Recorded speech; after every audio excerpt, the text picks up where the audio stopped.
الحمد لله رب العالمين والصلاة والسلام على خاتم النبيين اما بعد فاعوذ بالله من الشیطان الرجیم بسم اللہ الرحمن الرحیم۔ نیک بندوں کی شان، یہ مضمون نیکی کی دعوت کے صفحہ 358 تا 375 سے لیا گیا ہے۔ دعائے عطار، یا رب المصطفیٰ، جو کوئی 21 صفحات کا رسالہ نیک بندوں کی شان پڑھ یا سن لے، اسے اپنے نیک بندوں سے محبت رکھنے اور نیکوں کی صحبت اختیار کرنے کی توفیق عطا فرما اور اسے بے حساب بخش دے، آمین بجاہ خاتم النبیین صلی اللہ علیہ وآلہ وسلم۔ درود شریف کی فضیلت، حضرت عارف بن عباد رحمۃ اللہ علیہ فرماتے ہیں کہ حضرت ابو الحسن شاذلی رحمۃ اللہ تعالی علیہ نے فرمایا ہے کہ میں سفر میں تھا، ایک رات ایسی جگہ پہنچا جہاں خوفناک درندے بکثرت تھے۔ درندے میرے در پہ آزار تھے۔ میں ایک اونچے ٹیلے پر بیٹھ گیا اور کہا، خدا کی قسم میں رسول اللہ صلی اللہ علیہ وآلہ وسلم پر درود شریف پڑھوں گا، کیونکہ آپ صلی اللہ علیہ وآلہ وسلم کا فرمان عالی شان ہے، جو شخص مجھ پر ایک بار درود شریف بھیجتا ہے، اللہ پاک اس پر 10 بار درود یعنی رحمت بھیجتا ہے۔ جب اللہ پاک مجھ پر 10 رحمتیں بھیجے گا تو میں رات اللہ پاک کی رحمت میں گزاروں گا۔ فرمایا کہ میں نے ایسا ہی کیا تو میں رات کو کسی سے نہ ڈرا۔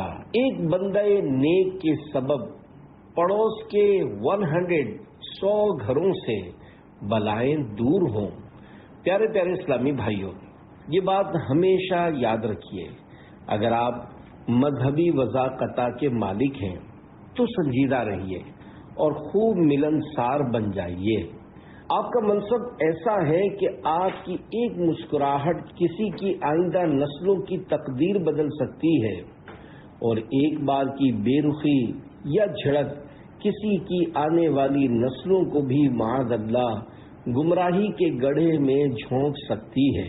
لہذا ہمیشہ ہر ملنے جلنے والے کے ساتھ نرمی اور نرمی سے پیش آئیے اور ان کو نیکی کی دعوت دینے میں سستی نہ فرمائیے۔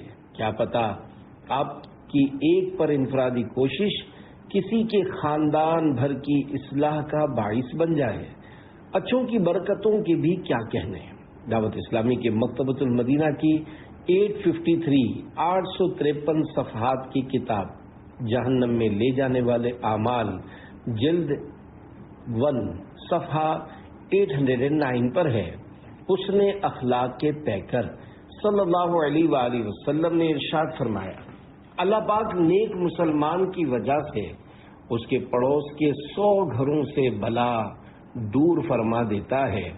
پھر آپ صلی اللہ علیہ وآلہ وسلم نے یہ آیت مبارکہ تلاوت فرمائی، پارہ 2 سورہ بقرہ آیت 251، وَلَوْلَا دَفْعُ اللَّهِ النَّاسَ بَعْضَهُمْ بِبَعْضٍ لَفَسَدَتِ الْأَرْضُ۔ ترجمہ کنز ایمان، اور اگر اللہ لوگوں میں بعض سے بعض کو دفع نہ کرے تو ضرور زمین تباہ ہو جائے۔ تو نیکوں کا فیضان مولا عطا کر، معاف فضل سے میری ہر ایک خطا کر۔ صلو علی الحبیب صلی اللہ علی محمد۔ 3 مدنی فیسیں۔ اللہ والوں کی نیکی کی دعوت دینے کا انداز بھی نرالا ہوتا ہے۔ اس ضمن میں ایک ایمان افروز واقعہ سنیے اور عبرت سے سر دھنیے۔ حضرت حاتم اصم رحمۃ اللہ علیہ کو ایک مالدار شخص نے باصرار دعوت طعام دی۔ فرمایا، میری یہ 3 شرطیں مانو تو آؤں گا۔ نمبر 1، میں جہاں چاہوں گا بیٹھوں گا۔ نمبر 2، جو چاہوں گا کھاؤں گا۔ نمبر 3، جو کہوں گا وہ تمہیں کرنا پڑے گا۔ اس مالدار نے وہ تینوں شرطیں منظور کر لی۔ ولی اللہ کی زیارت کے لیے بہت سارے لوگ جمع ہو گئے۔ وقت مقررہ پر حضرت حاتم اصم رحمۃ اللہ علیہ بھی تشریف لے آئے اور جہاں لوگوں کے جوتے پڑے تھے وہیں بیٹھ گئے۔ جب کھانا شروع ہوا حاتم اعصم رحمۃ اللہ علیہ نے اپنی جھولی میں ہاتھ ڈال کر سوکھی روٹی نکال کر تناول فرمائی۔ جب سلسلہ طعام کا اختتام ہوا میزبان سے فرمایا چولہا لاؤ اور اس پر توا رکھو۔ حکم کی تعمیل ہوئی۔ جب آگ کی تپش سے توا سرخ انگارہ بن گیا تو آپ رحمت اللہ علیہ اس پر ننگے پاؤں کھڑے ہو گئے اور فرمایا میں نے آج کے کھانے میں سوکھی روٹی کھائی ہے۔ یہ فرما کر توے سے نیچے اتر آئے اور حاضرین سے فرمایا کہ اب آپ حضرات بھی باری باری اس توے پر کھڑے ہو کر جو کچھ ابھی کھایا ہے اس کا حساب دیجیے۔ یہ سن کر لوگوں کی چیخیں نکل گئیں، بیک زبان بول اٹھے، یا سیدی ہم میں اس کی طاقت نہیں، کہاں یہ گرم گرم توا اور کہاں ہمارے نرم نرم قدم، ہم تو گناہ گار دنیا دار لوگ ہیں۔ آپ رحمت اللہ علیہ نے فرمایا جب اس دنیاوی گرم توے پر کھڑے ہو کر آج صرف ایک وقت کے کھانے کی نعمت کا حساب نہیں دے سکتے تو کل بروز قیامت آپ حضرات زندگی بھر کی نعمتوں کا حساب کس طرح دیں گے؟ پھر آپ رحمت اللہ علیہ نے پارہ 30 سورۃ التکاثر کی آخری آیت کی تلاوت فرمائی، ثم لتسألن یومئذ عن النعیم۔ ترجمہ کنز ایمان، پھر بے شک ضرور اس دن تم سے نعمتوں سے پرسش ہوگی۔ یہ رقت انگیز ارشاد سن کر لوگ دھاڑے مار مار کر رونے لگے اور گناہوں سے توبہ توبہ پکارنے لگے۔ یا الہی جب حساب خندہ بیجا رلائے، چشم گریا نے شفیع مرتجا کا ساتھ ہو۔ یا الہی جب بہیں آنکھیں حساب جرم میں، ان تبسم ریز ہونٹوں کی دعا کا ساتھ ہو۔ مشکل الفاظ کے معنی، تبسم ریز یعنی مسکرانے والے، خندہ بیجا یعنی فضول ہنسی، چشم گریاں رونے والی آنکھیں، شفیع مرتجا شفاعت کرنے والا جس سے امیدیں وابستہ کی جائیں۔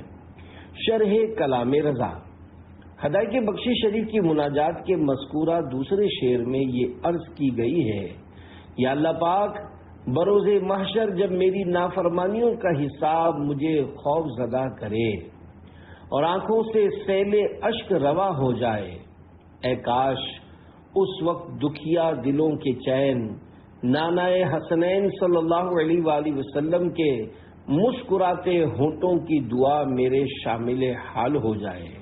پہلے شعر میں عرض کی گئی ہے، یا اللہ پاک جب یوم آخرت میری فضول ہنسی کا حساب کتاب مجھے رلائے، کاش اس وقت شفاعت کبریٰ کا تاج پہننے والے محبوب صلی اللہ علیہ وآلہ وسلم کہ جن کی طرف امیدیں وابستہ کی جاتی ہیں وہ تشریف لا کر میری شفاعت فرمائیں۔ یا رسول اللہ صلی اللہ علیہ وآلہ وسلم، ہائے پھر خندہ بیجا میرے لب پر آیا، ہائے پھر بھول گیا راتوں کا رونا تیرا۔ صلو علی الحبیب صلی اللہ علی محمد۔ محشر کی ہولناک منظر کشی، پیارے پیارے اسلامی بھائیوں، دیکھا آپ نے ولی کامل حضرت حاتم اعصم رحمۃ اللہ علیہ نے کس قدر اچھوتے انداز میں حساب کتاب کے متعلق نیکی کی دعوت عنایت فرمائی۔ واقعی حشر و نشر کے معاملات انتہائی تشویشناک ہیں۔ ان کا نقشہ کھینچتے ہوئے حجت الاسلام حضرت امام ابو حامد محمد بن محمد غزالی رحمت اللہ علیہ کیمیائی سعادت میں فرماتے ہیں، انسان مرنے کے بعد ایسا بدبودار مردار ہو جائے گا کہ سب اس کو دیکھ کر اپنی ناک بند کریں گے اور وہ قبر میں کیڑے مکوڑوں کی خوراک بنے گا اور پھر رفتہ رفتہ خاک ہو جائے گا، جو کہ بالکل حقیر و ذلیل چیز ہے۔ البتہ مرنے کے بعد وہ جانوروں کی طرح خاک ہی رہتا تو غنیمت تھا، مگر افسوس کہ ایسا نہ ہوگا۔ اور یہ خاک رہنے والی دولت اسے میسر نہ ہوگی، بلکہ قیامت میں اس کو قبر سے اٹھایا جائے گا، ہیبت و دہشت کے مقام پر رکھا جائے گا۔ اس وقت وہ آسمانوں کو دیکھے گا کہ پھٹے ہوئے ہیں، ستارے گر پڑے ہیں، چاند و سورج بے نور ہو چکے ہیں، اور پہاڑ روئی کے گالوں یعنی روئی کے گولوں کی طرح پراگندہ یعنی منتشر ہیں، زمین بدلی ہوئی ہے، دوزخ کے فرشتے کمندیں یعنی پھندے پھینک رہے ہیں، دوزخ گرج رہا ہے، فرشتے ہر ایک کے ہاتھ میں اعمال نامہ دے رہے ہیں، وہ تمام عمر میں جو برے کام کیے ہوں گے ان کو دیکھتا ہوگا، ہر ایک اپنے اپنے گناہوں کو پڑھ کر پریشان ہو رہا ہوگا۔ اس سے کہا جائے گا کہ آ اور جواب دے کہ تو نے ایسا کیوں کیا، ویسا کیوں کہا، کیوں بیٹھا اور کیوں اٹھا، کیوں دیکھا اور کیوں سوچا۔ اگر معاذ اللہ جواب نہ دے سکے گا تو اس کو دوزخ میں ڈال دیا جائے گا۔ اس وقت کہے گا کاش میں خوک یعنی سور یا سگ یعنی کتا پیدا ہوا ہوتا تو خاک ہو جاتا، کیونکہ وہ جانور اس عذاب سے محفوظ اور آزاد ہیں۔ پس جو شخص بے عمل ہونے کی صورت میں سور اور کتے سے بدتر ہو، اس کو تکبر اور فخر کرنا کس طرح زیبا ہے۔ یاد رکھ ہر آن آخر موت ہے، مت تو بن انجان آخر موت ہے، پیشتر مرنے کے کرنا چاہیے، موت کا سامان آخر موت ہے، بارہا علمی تجھے سمجھا چکے، مان یا مت مان آخر موت ہے، پیدا نہ ہونے والا قابل رشک ہے۔ پیارے پیارے اسلامی بھائیوں، اب تو ہم پیدا ہو ہی چکے ہیں، واپسی ناممکن ہے۔ جو ابھی دنیا میں نہیں آئے ان کا انتظار کرنے والوں یعنی بے اولادوں کے لیے غور کرنے کا مقام ہے کہ انتظار میں ان کی کیا نیت ہے۔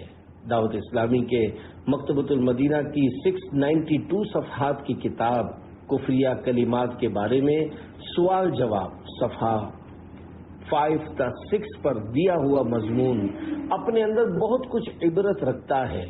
چنانچہ لکھا ہے، آج دنیا میں جو بے اولاد ہوتا ہے وہ عموماً خوب دل جلاتا ہے اور بچہ پانے کے لیے نہ جانے کیسے کیسے جتن کرتا ہے۔ اگر اس کا مطمح نظر یعنی مقصد اصلی فقط گھر کی زینت اور دنیا کی راحت ہے، حصول اولاد سے مقصود آخرت کی منفعت کی کوئی اچھی نیت نہیں، تو ایسا بے اولاد آدمی نادانستہ طور پر گویا کسی کے دنیا میں پیدا ہونے اور پھر بہت بڑے امتحان میں مبتلا ہونے کی آرزو کر رہا ہے۔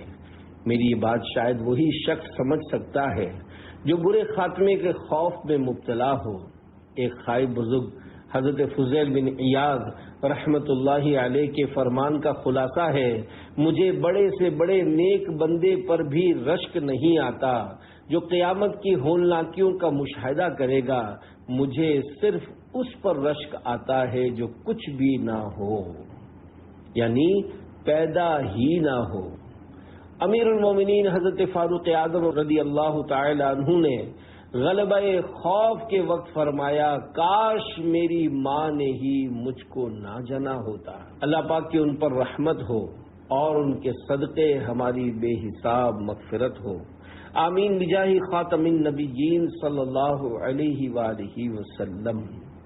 کاش کہ میں دنیا میں پیدا نہ ہوا ہوتا، نزا کی سختیوں، قبر کی ہولناکیوں، محشر کی دشواریوں اور جہنم کی خوفناک وادیوں کا تصور باندھ کر خوف خدا سے لرزتے ہوئے اشک بار آنکھوں سے اس کلام کو سنیے، کاش کہ میں دنیا میں پیدا نہ ہوا ہوتا، قبر و حشر کا ہر غم ختم ہو گیا ہوتا، آہ سلب ایمان کا خوف کھائے جاتا ہے، کاش میری ماں نے ہی مجھ کو نہ جنا ہوتا، آ کے نہ پھنسا ہوتا میں بطور انسان، کاش میں مدینے کا اونٹ بن گیا ہوتا، دو جہاں کی فکروں سے یوں نجات مل جاتی، میں مدینے کا سچ مچ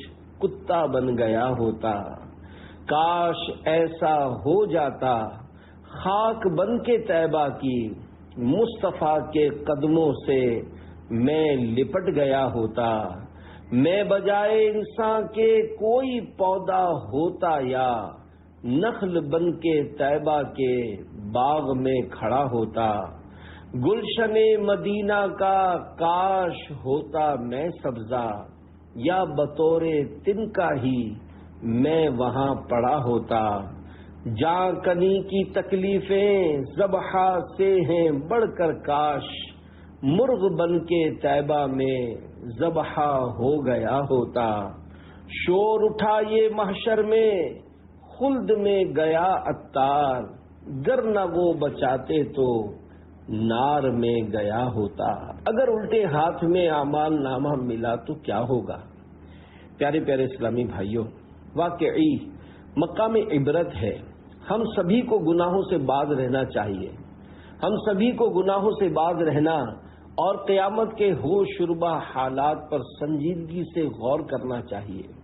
جس دن اللہ پاک تمام مخلوق کے سامنے گناہوں بھرا اعمال نامہ پڑھنے کا حکم فرمائے گا، اس وقت حشر کی خوفناک سختیاں درپیش ہوں گی، شدت پیاس سے زبان باہر نکل پڑی ہوگی، بھوک سے کمر ٹوٹ رہی ہوگی، جنت میں داخلے سے روک دیا گیا ہوگا، ہر قسم کی راحت بند کر دی گئی ہوگی۔ ایسے تکلیف دہ حالات میں لاکھوں کروڑوں گناہوں سے پر اعمال نامہ کس طرح پڑھ کر سنایا جا سکے گا؟ ہم یہ بھی نہیں جانتے کہ اعمال نامہ ہمارے سیدھے ہاتھ میں دیا جائے گا یا الٹے ہاتھ میں۔ جس کے الٹے ہاتھ میں اعمال نامہ دیا گیا اس کا کیا بنے گا؟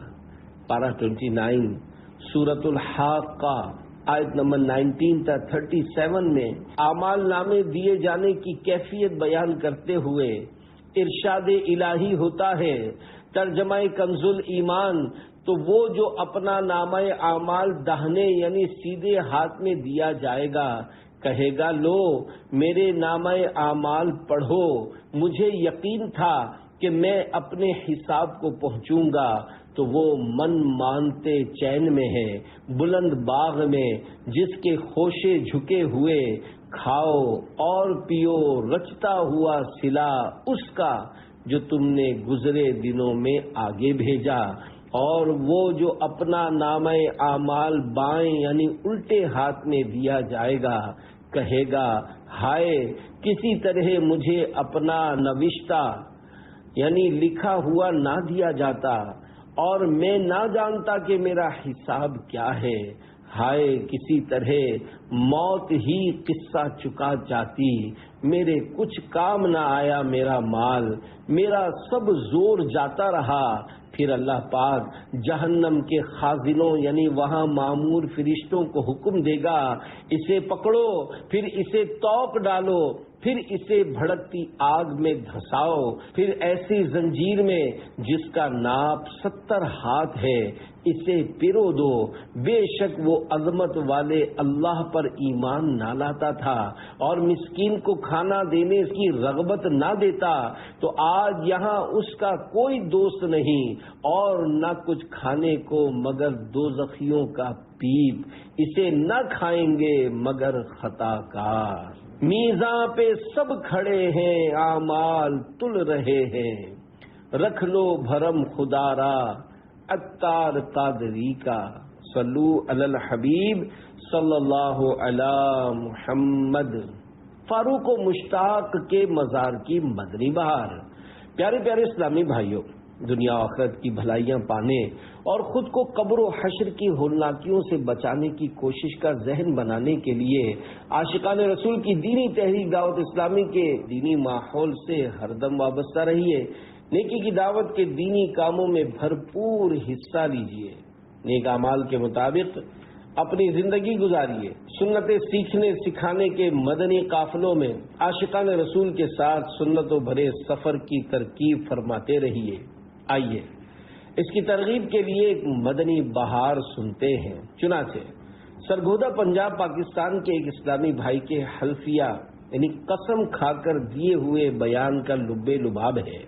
غالباً 1428 ہجری یعنی 2006 عیسوی میں انہیں اپنے ایک عزیز کے ہمراہ صحرائے مدینہ کراچی میں دعوت اسلامی کی مرکزی مجلس شورا کے مرحوم نگران خوش الحان نعت خوان بلبل روضہ رسول الحاج قاری ابو عبید مشتاق اتاری رحمۃ اللہ علیہ اور مرکزی مجلس شورا کے رکن مفتی دعوت اسلامی حضرت علامہ مولانا الحافظ القاری الحاج ابو عمر محمد فاروق اتاری رحمۃ اللہ علیہ کے مزارات طیبات پر حاضری کی سعادت حاصل ہوئی۔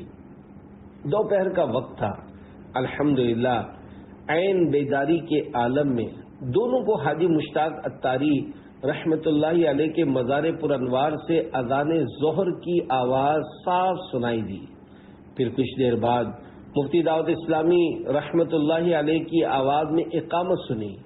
پھر حاجی مشتاق صاحب کی تکبیر تحریمہ اور دیگر تکبیرات انتقالات کی آوازوں سے یہی سمجھ آئی کہ وہ مزار شریف میں امامت فرما رہے ہیں۔ جماعت ختم ہونے کے بعد دعا کی آواز بھی صاف سنائی دی۔ دعا ختم ہونے کے بعد انہیں خوشبو کی مہک محسوس ہوئی۔ انہوں نے حیرت و استعجاب کے عالم میں سرگودا کے ذمہ دار اسلامی بھائی سے موبائل فون پر رابطہ کیا اور واقعہ بیان کیا۔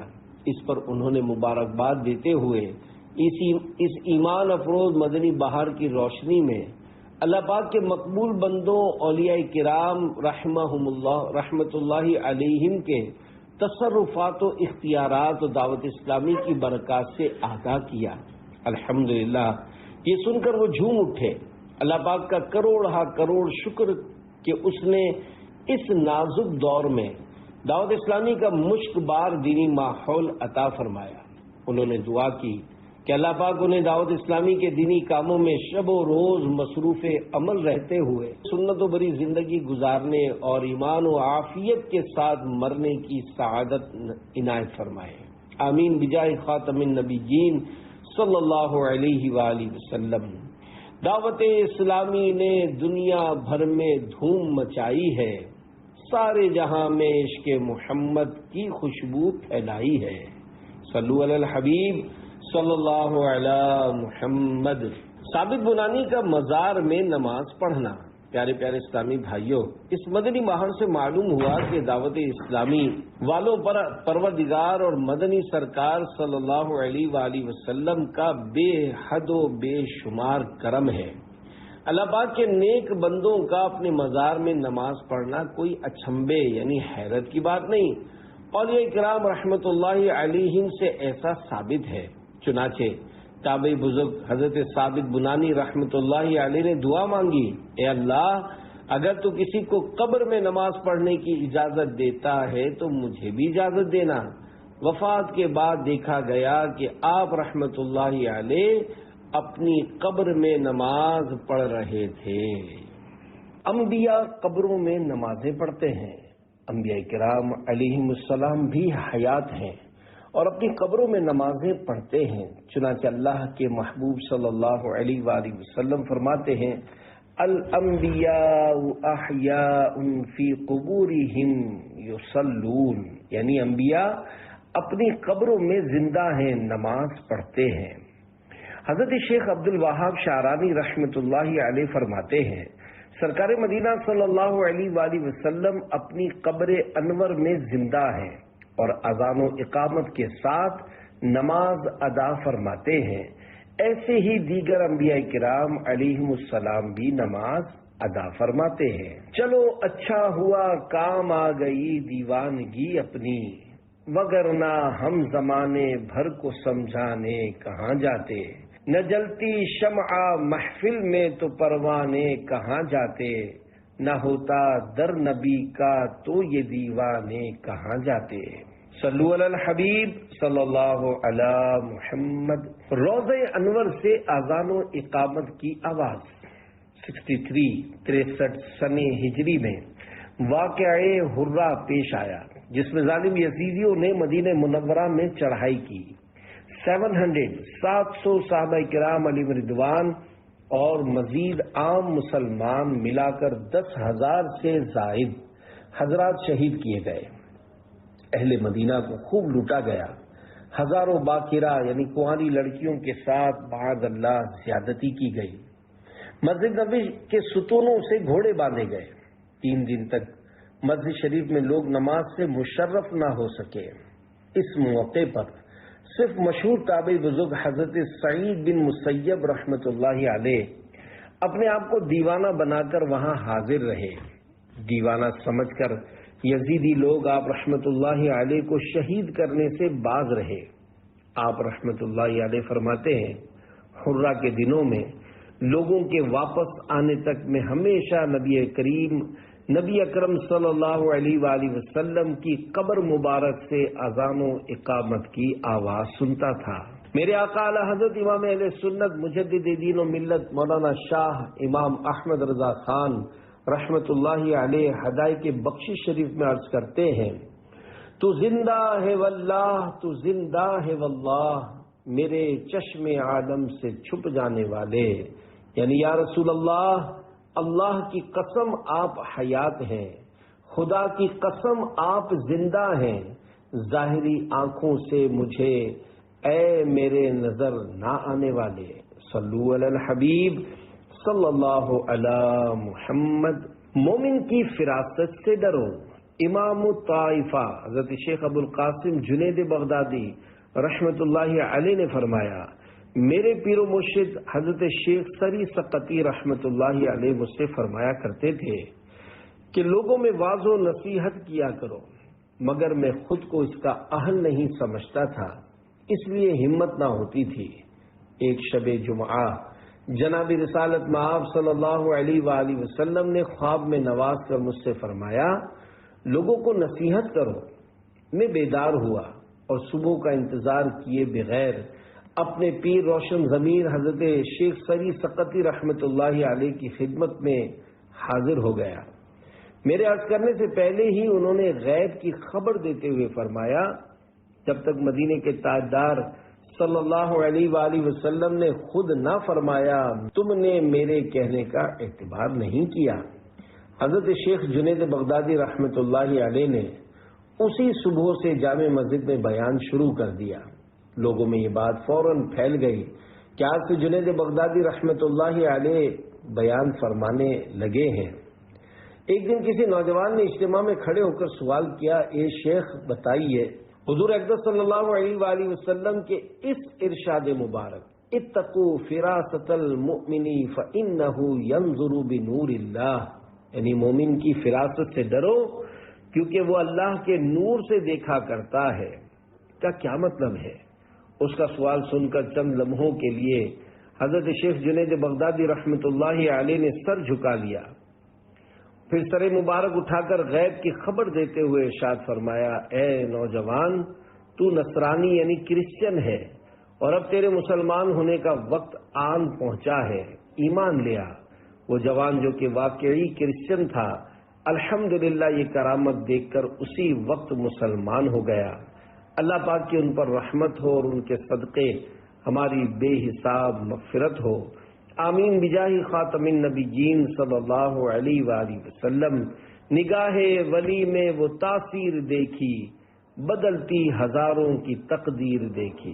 صلو علی الحبیب صلی اللہ علی محمد۔ اللہ اپنے اولیاء کو علم غیب عطا فرماتا ہے۔ پیارے پیارے اسلامی بھائیوں، اس واقعے سے مبلغ کا مقام معلوم ہوا۔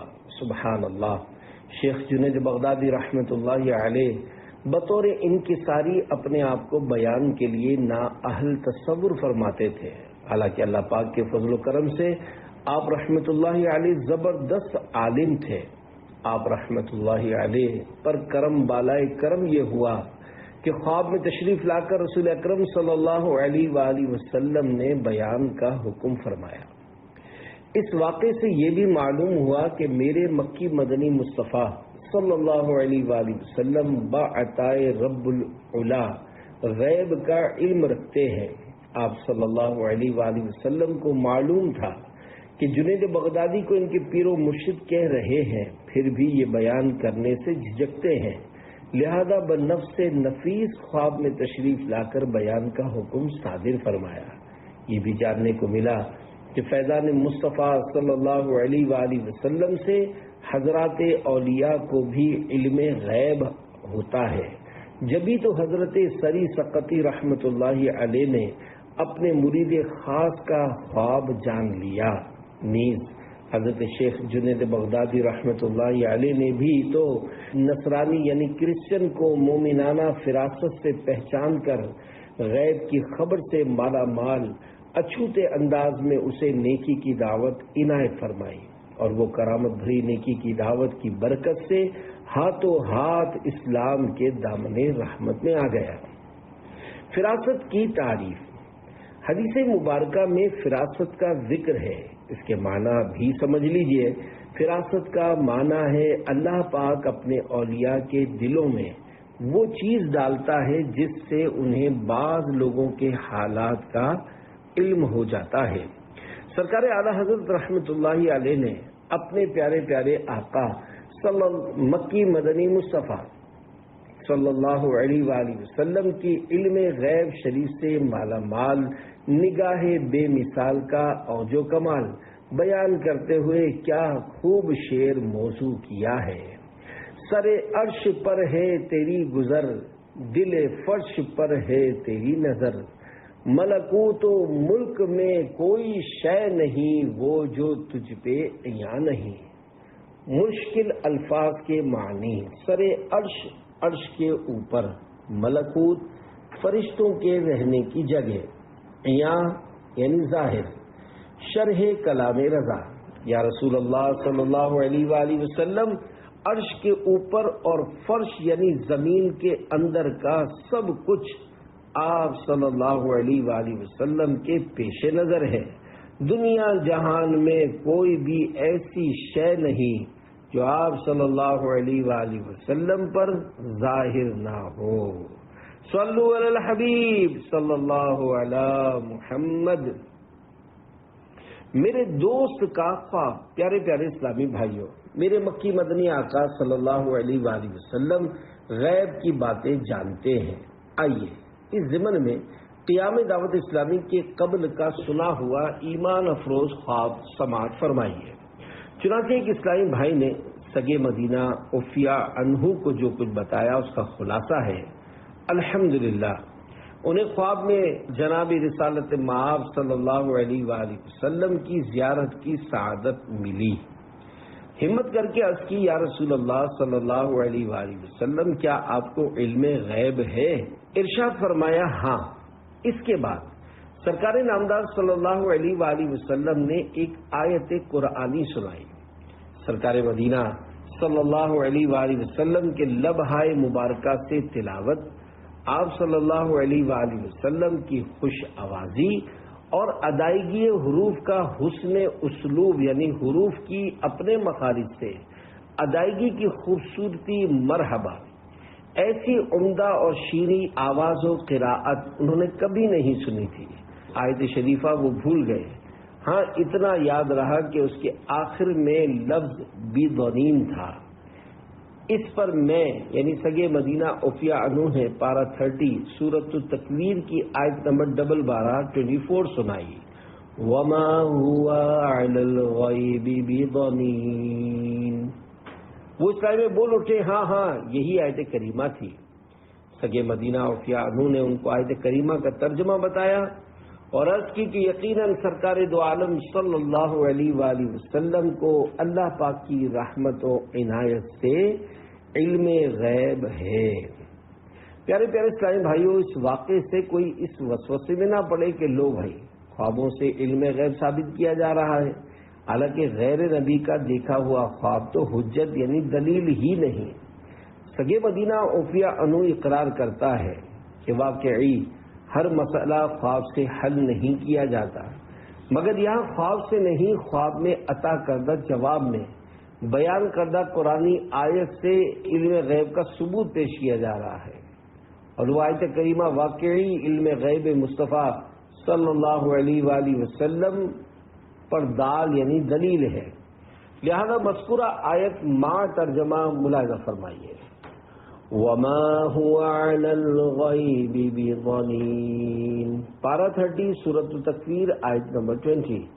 ترجمہ کنز الایمان، اور یہ نبی غیب بتانے میں بخیل نہیں۔ اس آیت مبارکہ سے معلوم ہوا کہ مکی مدنی مصطفیٰ صلی اللہ علیہ وآلہ وسلم غیب بتاتے ہیں، اور ظاہر یعنی انڈرسٹوڈ ہے کہ بتائے گا وہی جس کا علم ہوگا۔ تو بے شک بلا شبہ رب العالمین کی عنایت سے رحمت للعالمین صلی اللہ علیہ وآلہ وسلم غیب کی دولت سے مالا مال ہے۔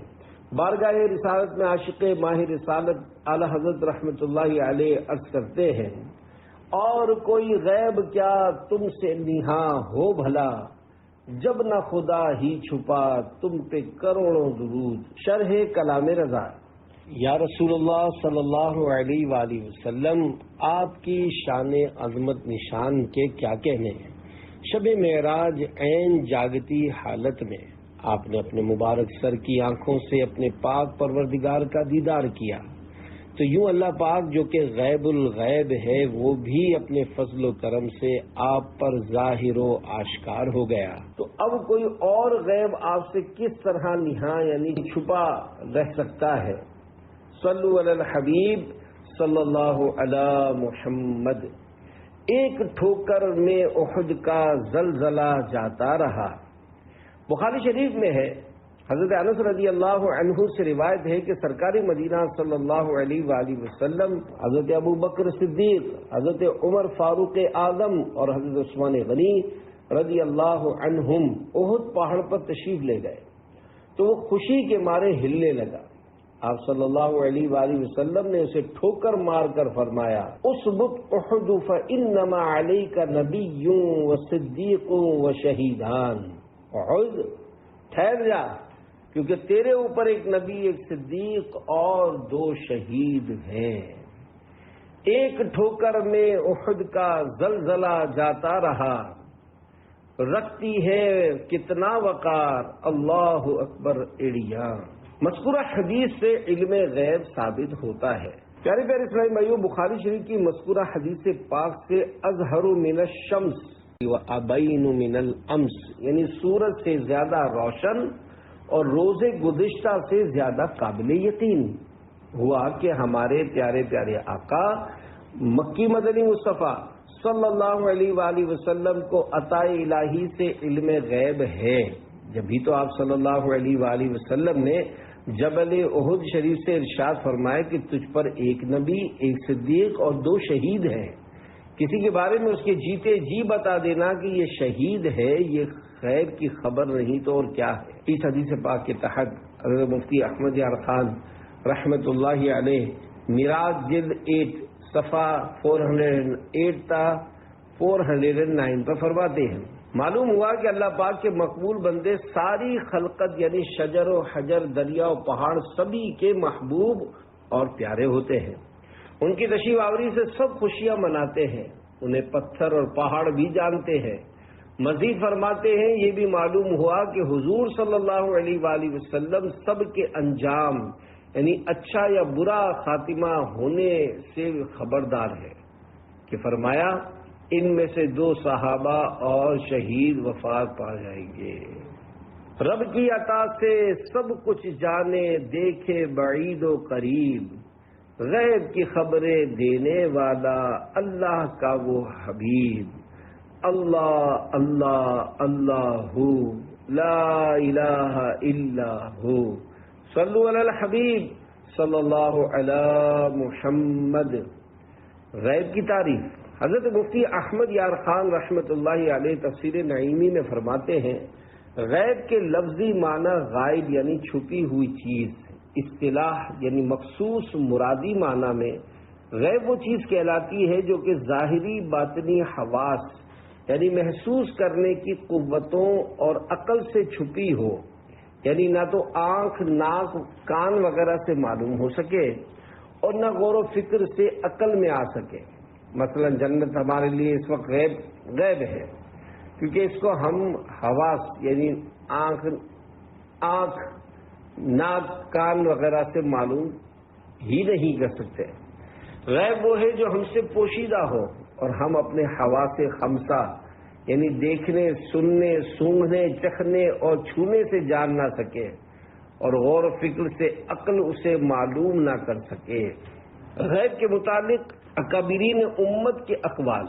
فیضان انبیاء کرام علیہ السلام سے اولیاء اعظام رحمۃ اللہ علیہم کو بھی علم غیب عطا کیا جاتا ہے۔ چنانچہ ضمن میں اکابرین امت کے اقوال ملاحظہ فرمائیے۔ حضرت علامہ علی قاری رحمۃ اللہ علیہ فرماتے ہیں، ہمارا عقیدہ ہے کہ بندہ ترقی مقامات پا کر صفت روحانی تک پہنچتا ہے، اس وقت اسے علم غیب حاصل ہوتا ہے۔ مزید ایک اور مقام پر لکھتے ہیں، نور ایمان کی قوت بڑھنے سے بندہ حقائق اشیاء یعنی چیزوں کی حقیقتوں پر مطلع ہے اور اس پر نہ صرف غیب بلکہ غیب الغیب یعنی غیب کا غیب بھی روشن ہو جاتا ہے۔ امام ابن حجر رحمۃ اللہ علیہ فرماتے ہیں، اولیاء کو کسی واقع یا وقائع یعنی واقعات میں علم غیب حاصل ہوتا ہے، یہ بالکل درست ہے۔ ان میں سے کافی حضرات سے ایسا ظاہر ہو کر مشتہر یعنی مشہور بھی ہوا۔ سلسلہ عالیہ نقش بندیہ کے امام حضرت عزیزان رحمۃ اللہ علیہ فرمایا کرتے، اس گروہ اولیاء کی نظر میں زمین دسترخوان کی طرح ہے، یعنی جس طرح دسترخوان کی ہر چیز نظر آ جاتی ہے اسی طرح زمین کی ہر چیز ان کو دکھائی دیتی ہے۔ حضرت خواجہ بہاء الحق والدین نقشبندی رحمۃ اللہ علیہ یہ قول نقل کر کے فرماتے ہیں، ہم کہتے ہیں کہ زمین ان کے لیے ناخن کی سطح کی طرح ہے، کوئی چیز ان کی نظر سے غائب نہیں۔ حضرت مفتی احمد یار خان رحمۃ اللہ علیہ تفسیر نعیمی جلد 4 صفحہ 371 پر تفسیر روح المعانی کے حوالے سے لکھتے ہیں، بعض اہل کشف اولیاء اللہ بھی غیوب یعنی غیبوں پر مطلع کیے جاتے ہیں مگر نبی کے واسطے سے میرا واسطہ نہیں۔ ہمارے غوث اعظم رحمۃ اللہ علیہ قصیدہ غوثیہ میں فرماتے ہیں، نظرت الی بلاد اللہ جمعا کخردلۃ علی حکم اتصالی۔ ترجمہ، میں نے اللہ پاک کے سارے شہروں کو اس طرح دیکھ لیا جیسے رائی کے چند دانے ملے ہوئے ہوں۔ حضرت شیخ عبدالحق محدث دہلوی رحمۃ اللہ علیہ نے اخبار الاخیار صفحہ 15 پر حضور غوث اعظم رحمۃ اللہ علیہ کا یہ ارشاد معظم نقل کیا ہے، اگر شریعت نے میرے منہ میں لگام نہ ڈالی ہوتی تو میں تمہیں بتا دیتا کہ تم نے گھر میں کیا کھایا ہے اور کیا رکھا ہے۔ میں تمہارے ظاہر و باطن کو جانتا ہوں کیونکہ تم میری نظر میں آر پار نظر آنے والے شیشے یعنی کانچ کی طرح ہو۔ حضرت مولانا روم رحمۃ اللہ علیہ مثنوی شریف میں فرماتے ہیں، لوح محفوظ است پیش اولیاء از چائے محفوظ است محفوظ از خطا، یعنی لوح محفوظ اولیاء اللہ رحمۃ اللہ علیہ کے پیش نظر ہوتی ہے جو کہ ہر خطا سے محفوظ ہوتی ہے۔ شاہ عبدالعزیز محدث دہلوی رحمۃ اللہ علیہ تفسیر عزیزی میں سورۃ الجن کی تفسیر میں لکھتے ہیں، لوح محفوظ کی خبر رکھنا اور اس کی تحریر دیکھنا بعض اولیاء اللہ سے بطریق تواتر یعنی تسلسل کے ساتھ منقول ہے۔ نوٹ: امیر اہل سنت دامت برکاتہم العالیہ کی کتاب نیکی کی دعوت کا مضمون یہاں ختم ہوا۔ اللہ والوں کی صفات۔ حضرت علامہ مولانا مفتی سید محمد نعیم الدین مراد آبادی رحمۃ اللہ علیہ ولیوں کی صفات بیان کرتے ہوئے ارشاد فرماتے ہیں کہ ولی اللہ وہ ہے جو فرائض کی ادائیگی سے اللہ پاک کا قرب حاصل کرے اور اللہ پاک کی اطاعت میں مشغول رہے اور اس کا دل اللہ پاک کے نور جلالت کی معرفت سے مستغرق یعنی ڈوبا ہوا ہو۔ جب دیکھے قدرت الہی کے دلائل کو دیکھے اور جب سنے اللہ پاک کی آیتیں ہی سنے اور جب بولے تو اپنے رب کی ثنا ہی کے ساتھ بولے اور جب حرکت کرے اطاعت الہی میں حرکت کرے اور جب کوشش کرے تو اسی کام میں کوشش کرے جو قرب الہی کا ذریعہ ہو، اللہ پاک کے ذکر سے نہ تھکے اور چشم دل کی آنکھ سے خدا کے سوا غیر کو نہ دیکھے، یہ صفت اولیاء کی ہے۔ بندہ جب اس حال پر پہنچتا ہے تو اللہ پاک اس کا ولی و ناصر اور معین و مددگار ہوتا ہے۔